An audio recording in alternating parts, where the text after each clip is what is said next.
మన దగ్గర ఏమీ లేనప్పుడు, మనం పేదరికంలో ఉన్నప్పుడు మనల్ని అవమానిస్తారు, కించపరుస్తారు, 10 మందిలో హేళనగా మాట్లాడతారు, ఎగతాళి చేస్తారు. ఇవన్నీ ఎవరు చేస్తారు? ఇంకెవరు? మన బంధువులే, ముఖ్యంగా మన రక్త సంబంధికులే.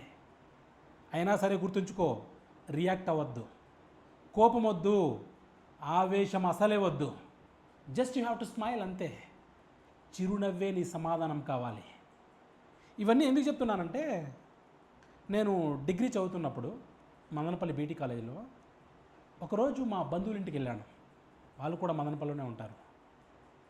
వాళ్ళ ఇంటికి వెళ్ళినప్పుడు వాళ్ళ ఇంట్లో చైర్లో కాలు మీద కాలు వేసుకొని కూర్చున్నా. అదేమన్నా నేరమా? అదేమన్నా తప్పా చెప్పండి? అప్పుడు నేను స్టూడెంట్, ఏదో బంధువులు ఉన్నారు కదా అని ఒకరోజు వాళ్ళ ఇంటికి వెళ్ళాను. అక్కడ చైర్లో కాలు మీద కాలు వేసుకొని కూర్చున్నా. ఇంతలో మా బంధువులతో వచ్చాడు. అతను నాకు అంకుల్ అవుతాడు వరుసకి.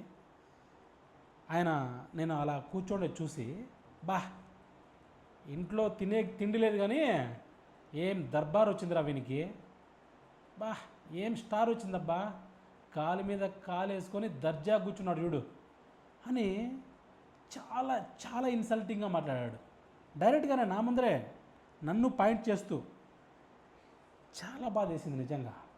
ఇన్ఫ్యాక్ట్ చాలా కోపం వచ్చింది కూడా.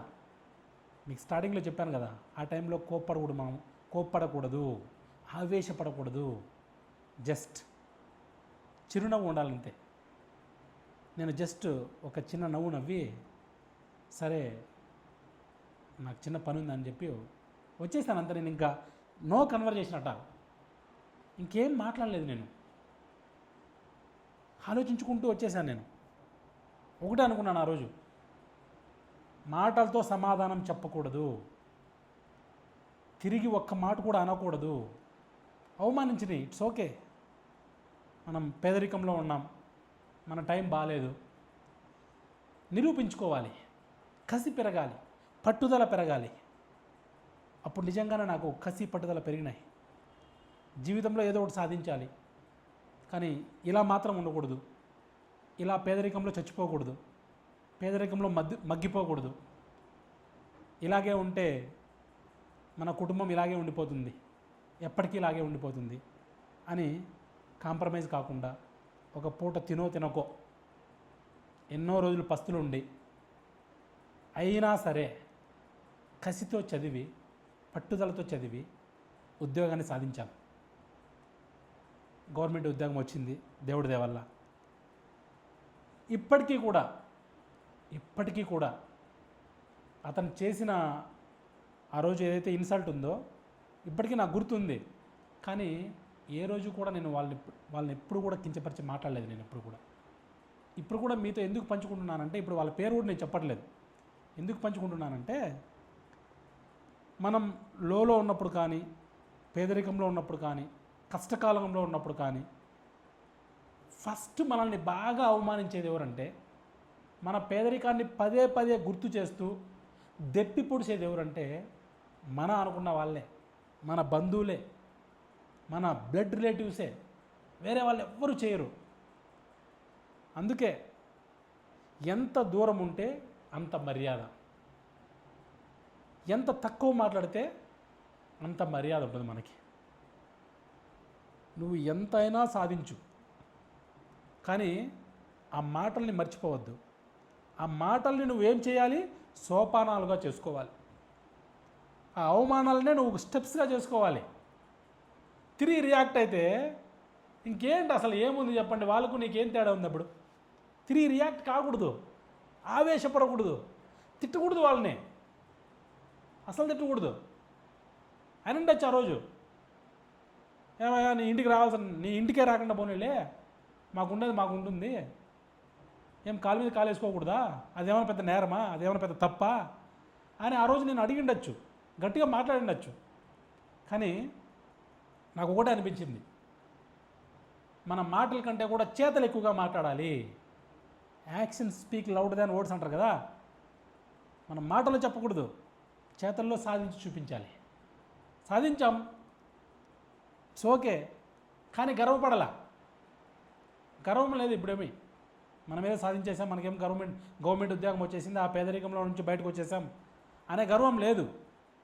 కానీ మానసిక ఆనందం, ఎస్, ఆ రోజు అవమానపడ్డా సరే, ఇన్సల్ట్ చేసినా ఓకే, పడ్డవాళ్ళు ఎప్పుడు చెడ్డవాళ్ళు కాదు అని అంటుంటారు కదా పెద్దవాళ్ళు చెప్తుంటారు కదా. ఇట్స్ ఓకే అన్నారు. ఏమి వాళ్ళకి ఏమైనా పెద్ద కిరీటాలు వచ్చేసాయా? లేదు కదా. అది ఒక మానసిక ఆనందం అంతే. ఎదుటి వాళ్ళని కించపరిచి మాట్లాడడం ఒక మానసిక ఆనందం. వాళ్ళు బాధపడితే చూసి సంతోషించాలి, అది ఒక శాడిజం అంతే. లెట్ దెమ్ ఎంజాయ్, ఆనందపడిని, సంతోషించని, ఇట్స్ ఓకే. ఏమవుతుంది చెప్పండి? వాళ్ళు ఏదో అన్నారని, అవమానించారని ఆ మూమెంట్లో మనం కోప్పడి ఆవేశపడి గట్టిగా మాట్లాడేస్తే విచక్షణ జ్ఞానాన్ని కోల్పోతాం. ఆ టైంలో విచక్షణ జ్ఞానాన్ని కోల్పోతాం.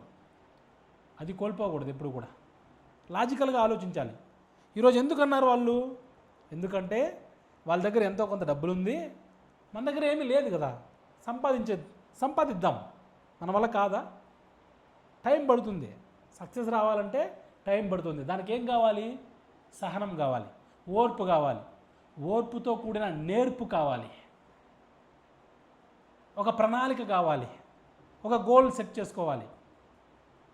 దానికోసం నిరంతరం శ్రమించాలి, పోరాడాలి. మనం అనుకున్నది సాధించేంత వరకు విశ్రమించకూడదు. ఇలాంటి మోటివేషన్ మనం సంపాదించుకోవాలి. అవమానం ఎప్పుడైతే మనకు ఎదురవుతుందో అప్పుడు ఇలాంటి మోటివేషన్ మనకు మనమే తెచ్చుకోవాలి, మనకు మనమే ఇచ్చుకోవాలి ఇలాంటి మోటివేషన్.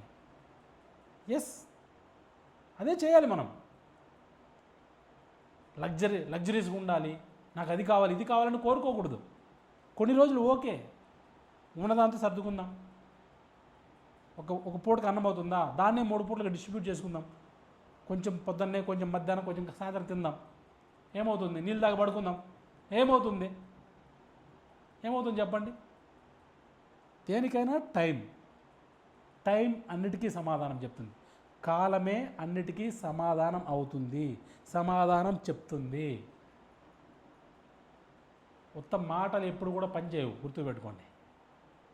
మాటలు ఎప్పటికీ కూడా పనిచేయవు, చేతలు ఎక్కువగా పనిచేస్తాయి. మనం చేసే యాక్షన్సే ఎక్కువగా మాట్లాడతాయి. అర్థమవుతుంది కదా? ఇంకేం, just go head. You can do anything. నువ్వు అనుకుంటే నువ్వు ఏమైనా సాధించగలుగుతావు. All the best. Thank you so much.